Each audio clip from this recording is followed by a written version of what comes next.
नमस्कार, आप सभी का बहुत स्वागत है। आप देख रहे टाइम्स नाउ नव भारत, आपके साथ मैं हूं प्रिया सिन्हा। पश्चिम बंगाल में परसों यानी कि 4 मई को नतीजे आने हैं, लेकिन उससे पहले आज कई बूथों पर फिर से वोटिंग हो रही है।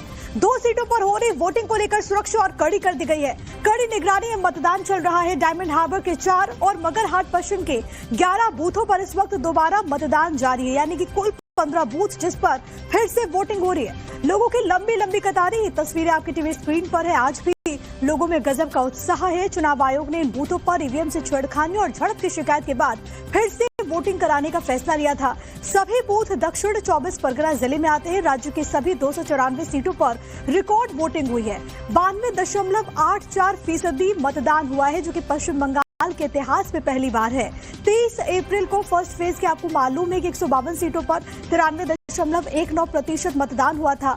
29 अप्रैल को सेकंड और आखिरी फेज के 142 सीटें, जिस पर 92.48% वोट पड़े थे। लेकिन आज 2 सीटों के लिए दोबारा से वोटिंग हो रही है। कुल 15 इसमें बूथ हैं, जिसमें गजब का उत्साह उन वोटर्स के भीतर देखने को मिल रहा है। लोग आज फिर से कतारबद्ध होकर के अपनी बारी का इंतजार कर रहे हैं। इससे पहले आपको याद होगा कि बीते 29 तारीख को जब वोटिंग हुई थी तो कई जगह से झड़प की खबरें सामने आई थी। ईवीएम में छेड़खानी की शिकायत दर्ज करवाई गई थी, जिसके बाद आज फिर से रिपोर्टिंग।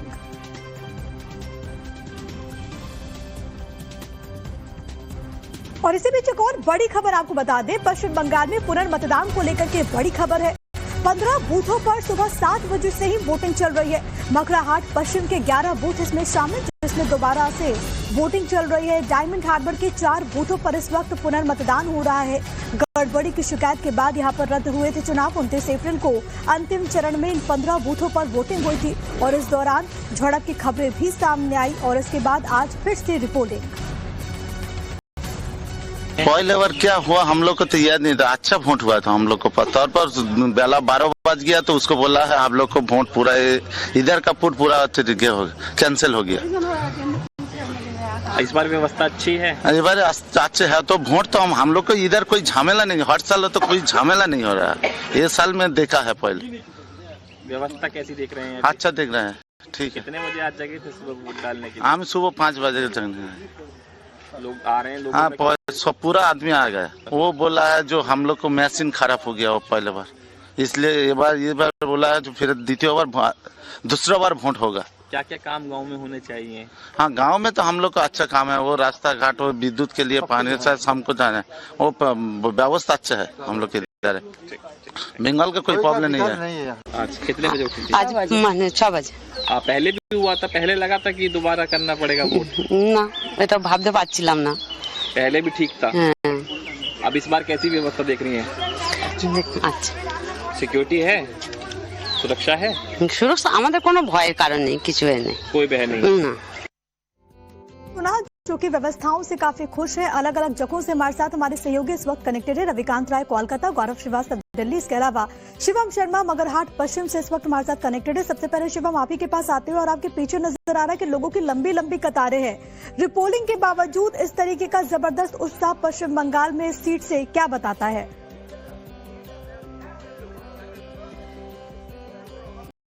देखिए, बिल्कुल, जबकि ये जो खबर है वो कल शाम देर उनके पास आई थी, पर उसके बावजूद इस तरह से हम देख सकते हैं। हम अभी यहाँ पर मगरहाट के 3 बूथ इस स्कूल में यहाँ पर लगते हैं, जहाँ पर भी आप देख सकते हैं सुबह लगातार 7 बजे से, इनफैक्ट मैं बात करूँ तो सुबह 6:30 के आसपास से यहाँ पर लगातार ये लंबी कतारें लगी हुई हैं, क्योंकि यहाँ पर 3 बूथ हैं। तो महिलाओं के लिए अलग से जो लाइन का है उसका इंतजाम किया गया है और साथ ही साथ आप देख सकते हैं कि सुरक्षा के कड़े इंतजाम किए गए हैं। आप देख सकते हैं गेट पर किस तरह से पैरामिलिट्री फोर्सेस तैनात हैं। सिर्फ गेट पर ही नहीं, अंदर भी आप देख सकते हैं किस तरह से धीरे धीरे जो भी पैरामिलिट्री के जो जवान हैं वो अंदर भी घूमते रहते हैं, देखते रहते हैं कि किसी भी तरह की कोई दिक्कत ना हो, क्योंकि जैसा आपने सही बताया, यहाँ पर एक पुनः चुनाव हो रहा है, पुनः मतदान किया जा रहा है, क्योंकि कुछ गड़बड़ी की खबरें यहाँ से आई थी। या तो वो इसकी हो, फाल्टा की भी बात होती है, लेकिन फाल्टा पर अभी क्या चुनाव आयोग का बड़ा आगे क्या बयान आएगा वो देखने वाली बात है। हालांकि इस जगह जहां पर हम देखते हैं कि बीजेपी और तृणमूल कांग्रेस के बीच में एक टक्कर है, तृणमूल कांग्रेस का ये गढ़ रहा है। इस बार यहां पर बीजेपी से गौर सुंदर घोष खड़े हैं, उन्हीं के सामने टीएमसी तृणमूल कांग्रेस से समीम अहमद मौला है। उसके अलावा यहाँ पर कांग्रेस ने भी पत्र उतारा है। ISF, all India all India student federation ने भी अपना यहाँ पर प्रत्याशी उतारा है। पर जिस तरह से आप देखें कि कल रात जब ये खबर आई, उसके बावजूद जिस तरह से यहाँ पर मतदान हो रहा है, लगभग 2700 से 2800 वोट इन 3 बूथ पर बैठते हैं। और लगातार हम सुबह से लाइन देख रहे हैं कि ये कम नहीं हो रही है, ये उल्टा बढ़ रही है, जबकि आज गर्मी और तापमान थोड़ा ज्यादा है इस जगह पर।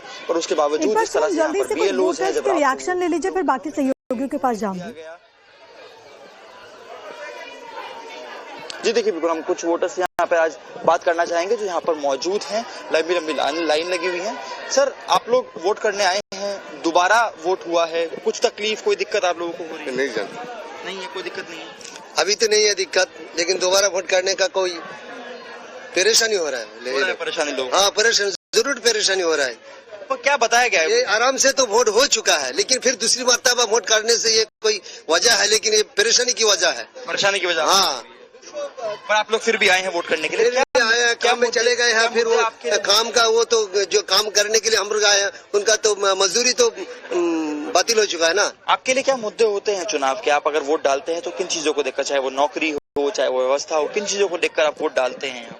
कुछ नहीं, हम सरकार को देख के डालते हैं कि सरकार को वोट देना है बस, और न बातिल हो जाता है। ये तो सब चक्रांत तो होता है ना, तो फिर इसीलिए किस तरह से यहाँ पर कुछ लोग अभी भी परेशान हैं, क्योंकि उनका कहना ये है, जैसे हम पहले भी सुन रहे थे, कि यहाँ पर वोट पहले डल चुका था, पहले सही तरह से हुआ था, कोई जैसा वो बोलते झमेला नहीं हुआ था यहाँ पर पहले भी, लेकिन अब दोबारा यहाँ पर आ रहे हैं तो वो डाल रहे हैं, वो अपने उस मतदान का प्रयोग जरूर कर रहे हैं। बट हाँ, कुछ तकलीफें लोगों को यहाँ पर हो रही है, क्योंकि वो अपना काम छोड़कर आज दोबारा वापस यहाँ पर आए हैं। चलिए ठीक है, यानी कि वहां पर जो लोग हैं उनका कहना है कि थोड़ी बहुत तो दिक्कत हो रही है, लेकिन बावजूद वो पहुंच रहे हैं, जो कि एक सुखद संकेत भी है। रविकांत जी बने हुए, गौरव आपके पास भी मैं आऊंगी, लेकिन एक तस्वीर अपने दर्शकों को हम दिखा देते हैं। दरअसल ये 8 तस्वीरें हैं, ये देखिए 8 कैमरों के माध्यम से अलग अलग बूथों की तस्वीरें आपको दिखा रहे हैं, जहाँ पर सुरक्षा के पुख्ता प्रबंध किए गए हैं, लोग बढ़ चढ़कर पहुंच रहे हैं। ये बंगाल से बहुत खूबसूरत तस्वीर है, हालांकि रिपोलिंग हो रही है, बहुत सारे ऐसे लोग हैं जो कि कह रहे हैं कि क्यों हो रहा है, लेकिन ये भी सच है कि जब पहले फेज में मतदान हुआ था, रिकॉर्ड संख्या में लोग पहुंचे थे। दूसरे चरण में जब वोटिंग हुई थी तो कई जगहों से ऐसी तस्वीर सामने आई थी, जिसमें आपको याद होगा कि ईवीएम से छेड़खानी के आरोप भी लगे थे, कई जगहों पर हिंसक झड़प की भी खबरें सामने आई थी। और उसके बाद चुनाव आयोग की तरफ से फैसला लिया गया कि जहां से ऐसी शिकायतें मिली, यानी कि 2 कुल सीट जिस पर वापस से वोटिंग का फैसला लिया गया और आज लोग पहुंच रहे हैं। लेकिन इसको लेकर के कुछ राजनीतिक प्रतिक्रियाएं हैं, वो आपको एक बार सुनवा देते हैं। चुनाव होने जा रहे ईवीएम टेम्परिंग की शिकायत मिली थी। देखिए, वहाँ तो बहुत अभी भी इतनी शक्ति होने के बाद भी लोगों ने वहाँ पर कमल के फूल वाले बटन पर काला टेप चिपका दिया था। अब लोगों ने शिकायत भी नहीं की, दोपहर बाद पता लगा, दिन भर से वह टेप चिपका हुआ था। ऐसी बहुत सारी अनियमितता टीएमसी करती आई है, पर इस बार सेंट्रल फोर्स ने और चुनाव आयोग ने काफ़ी शक्ति की थी। इससे मैं ये कह सकता हूँ कि हर बार की तुलना में यहाँ पर इस बार चुनाव ठीक हुए हैं, लोगों ने मतदान किया है, भय मुक्त मतदान किया है। ये बहुत बड़ी बात है। जब भय मुक्त मतदान होता है तो लोग परिवर्तन उसमें देखते हैं, और मुझे लगता है कि एक बड़ा परिवर्तन बंगाल में होने जा रहा है। जबलपुर में बड़ी घटना हो गई। This was basically the strategy of the BJP party, that on the day of the poll, first phase or the second phase, they would provoke the other political parties. They would provoke the incidents where, anybody would, they would incite some kind of trouble, so that there could be massive repoll in many more booths. We did not respond or react to their provocation, and even our workers did. Download model बोल के एक बात यहाँ चालू है। 8 lakh vote से अभिषेक बाबू जीतते हैं, तो वहाँ किस प्रकार से वोटिंग होती है ये सबको मालूम है। प्रयास हुआ था, सफल नहीं हो पाए, लेकिन जहाँ जहाँ इस प्रकार प्रयास हुआ है, डिस्टर्ब तो हुआ है, कंप्लेन आया, इसलिए शायद वहाँ रिपोलिंग हो रही है, और होना भी चाहिए। और इधर पश्चिम बंगाल में काउंटिंग स्टाफ को लेकर के एक बड़ी खबर है। टीएमसी की अर्जी पर सुप्रीम कोर्ट ने आज सुनवाई। कलकत्ता हाईकोर्ट के आदेश को टीएमसी ने चुनौती दी है।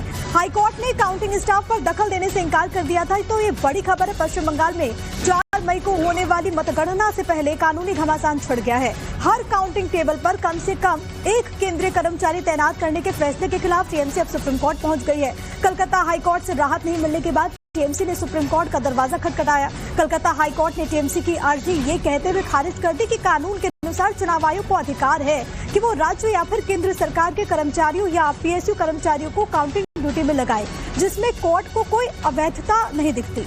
मतगणना से पहले सुपरवाइजर और असिस्टेंट ही काउंटिंग रूम में नहीं होंगे, बल्कि माइक्रो ऑब्जर्वर्स, उम्मीदवारों के एजेंट, अन्य कर्मचारी मौजूद होंगे। ऐसे में गड़बड़ी की आशंका को सही नहीं माना जा सकता। कलकत्ता हाईकोर्ट से मिले झटके के बाद अब टीएमसी ने तुरंत सुप्रीम कोर्ट का रुख अख्तियार किया है। इस पूरे मामले पर सुप्रीम कोर्ट के चीफ जस्टिस के निर्देश के बाद याचिका को जल्द सुनवाई के लिए सूचीबद्ध किया गया है, जिस पर आज जस्टिस पीएस नरसिम्हा और जस्टिस जोय माल्या बागची की जजेस की बेंच सुनवाई करने वाली। अब देखना बहुत अहम होगा कि आखिरकार इस पूरे मामले में सर्वोच्च अदालत का रुख क्या होता है।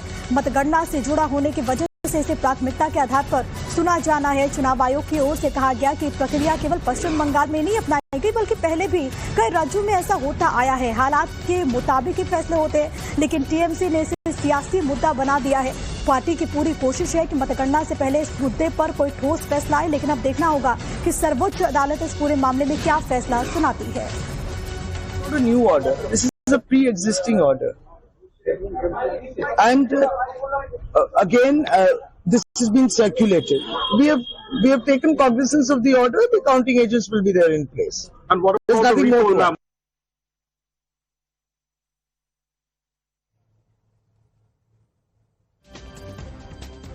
गौरव श्रीवास्तव मेरे साथ मेरे सहयोगी लगातार बने हुए हैं। गौरव, आप ये भी बताइएगा कि टीएमसी की अर्जी में क्या कुछ कहा गया है, किन किन प्रावधानों का जिक्र है, कौन कौन से क्लॉज है। दूसरा ये कि ये जो पूरा फैसला है वो चुनाव आयोग का है, ऐसे में कानूनी जो पूरी प्रक्रिया होगी वो किस तरीके से होगी, क्या संभावनाएं बनती है इस पूरे मामले को लेकर?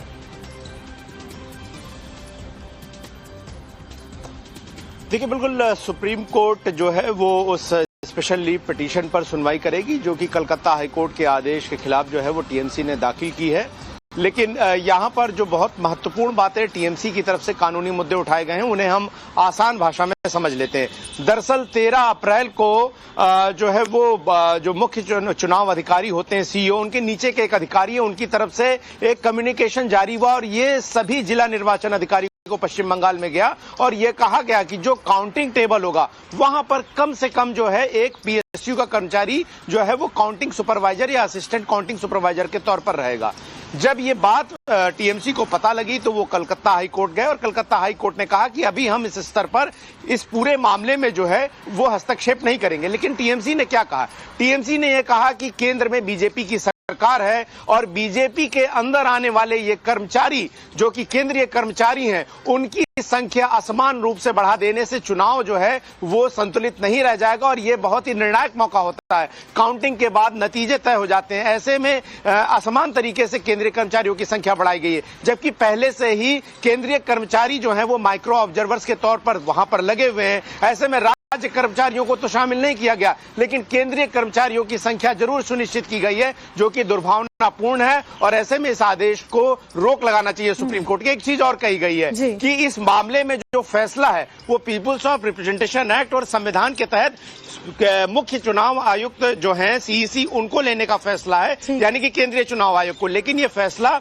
मुख्य चुनाव अधिकारी यानी कि सीईओ के ऑफिस से लिया गया है जिसका कोई कानूनी आधार नहीं है और ऐसे में इस फैसले पर रोक लगानी चाहिए। इसी फैसले की संवैधानिकता देश की सर्वोच्च अदालत क्या निर्णय सुनाती है। गौरव, आप नजर बना के रखेगा। फिलहाल के लिए बहुत शुक्रिया आपका। एक और बड़ी खबर है, जरा वो अपने दर्शकों को बता दें। पश्चिम बंगाल में काउंटिंग से जुड़ी हुई ये बड़ी खबर है। टीएमसी और बीजेपी आज स्ट्रैटेजी बनाने वाले हैं। दोनों ही पार्टी चुनावी एजेंट के साथ चर्चा करेंगी। तो ये बड़ी खबर है, पश्चिम बंगाल के चुनाव नतीजे आने में बस 2 दिन शेष रह गए और उससे पहले बंगाल में काउंटिंग को लेकर सियासी पारा काफी गर्म हो गया है। ऐसे में आपको बताते चले कि टीएमसी और बीजेपी की गतिविधियां भी सूबे में तेज हो गई हैं। जिस तरह से स्ट्रांग रूम में ईवीएम की सुरक्षा को लेकर एक दिन पहले से ममता बनर्जी ने मोर्चा खोला, उसके बाद बीजेपी भी दीदी पर हमलावर हो गई है। टीएमसी और बीजेपी के बीच आरोप प्रत्यारोप, तीखी बयानबाजी तेज है। ममता बनर्जी ने ईवीएम की सुरक्षा पर सवाल उठाए, जबकि बीजेपी ने टीएमसी पर हार के डर से झूठ फैलाने का आरोप लगा दिया। तृणमूल कांग्रेस ने 4 मई की मतगणना को लेकर शाम अहम बैठक बुलाई, जिसमें सीएम ममता बनर्जी, उनके भतीजे अभिषेक बनर्जी, पार्टी के कई बड़े नेता मौजूद रहेंगे। भारतीय जनता पार्टी की तरफ से भी इसको लेकर के कमर कस ली गई है। बीजेपी ने भी कोलकाता में आज बड़ी बैठक बुलाई है। सांसद, विधायकों, नेताओं को काउंटिंग को लेकर निर्देश दिए जाएंगे। नतीजों से पहले दोनों दलों का फोकस ग्राउंड रिपोर्ट और बूथ स्तर की तैयारी मजबूत करने पर है। तो ये बड़ी खबर आपकी टीवी स्क्रीन पर। ये हताशा निराशा के चरम स्थिति पे पहुंच गए ममता बनर्जी। अब स्ट्रांग रूम में जाके स्ट्रीट ड्रामा करना केवल अपने कार्यकर्ताओं को थोड़ा सा मोटिवेट करने के लिए कि कम से कम काउंटिंग तो हॉल में जाएं, नहीं तो निकलने वाले नहीं, ये स्थिति है।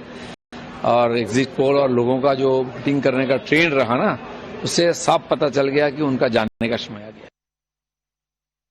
मेरे सहयोगी इस वक्त कोलकाता से लाइव कनेक्टेड है रविकांत, क्योंकि पश्चिम बंगाल के नतीजे बहुत कुछ बयान करने वाले और यही वजह है कि तमाम जो राजनीतिक दल हैं वो एड़ी चोटी का जोर लगा रहे हैं। इससे पहले रिकॉर्ड वोटिंग और इसको लेकर के अलग अलग दलों के अपने दावे, लेकिन कोलकाता में 4 मई को लेकर के पहले से ही हलचल तेज हो गई है। देखिए प्रिया, मतदान के बाद सबसे इम्पोर्टेंट होता है कि जो काउंटिंग है वो किस तरीके से कराई जाए। इसको लेकर दोनों ही पॉलिटिकल पार्टियां, चाहे टीएमसी हो या भारतीय जनता पार्टी, वो अपनी रणनीति पर काम कर रही हैं। लेकिन ईवीएम की जो सिक्योरिटी और सेफ्टी को लेकर सवाल खड़े हो रहे हैं। इस वक्त मैं कोलकाता में हूं और कोलकाता का ये नेताजी सुभाष चंद्र बोस इंडोर स्टेडियम है, जो कि स्ट्रांग रूम है। यहाँ पर ईवीएम रखे गए हैं। देखिए यहीं पर 30 तारीख को अचानक तब अफरा तफरी मच गई थी जब ममता बनर्जी यहाँ पर पहुंची थी और टीएमसी के लोगों ने आरोप लगाया कि यहाँ पर टैंपरिंग हो रही है। उसके बाद से पैरामिलिट्री जो है वो यहाँ पर डिप्लॉय की गई है। सारे जवान जो है स्ट्रांग रूम की सिक्योरिटी में लगे हुए हैं कोलकाता पुलिस के साथ। देखिए किसी भी प्रकार से यहाँ पर जो लोग हैं उनको गाड़ियों को रुकने नहीं दे रहे हैं और पूरी सेफ्टी और सिक्योरिटी और इंस्ट्रक्शन भी देखिए चुनाव आयोग की तरफ से यहाँ पर लगाए गए हैं।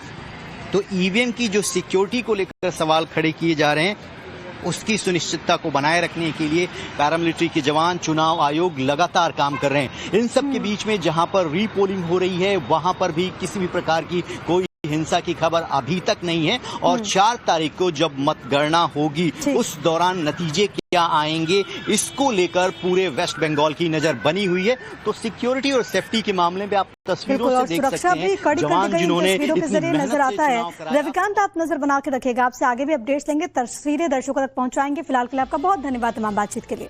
अब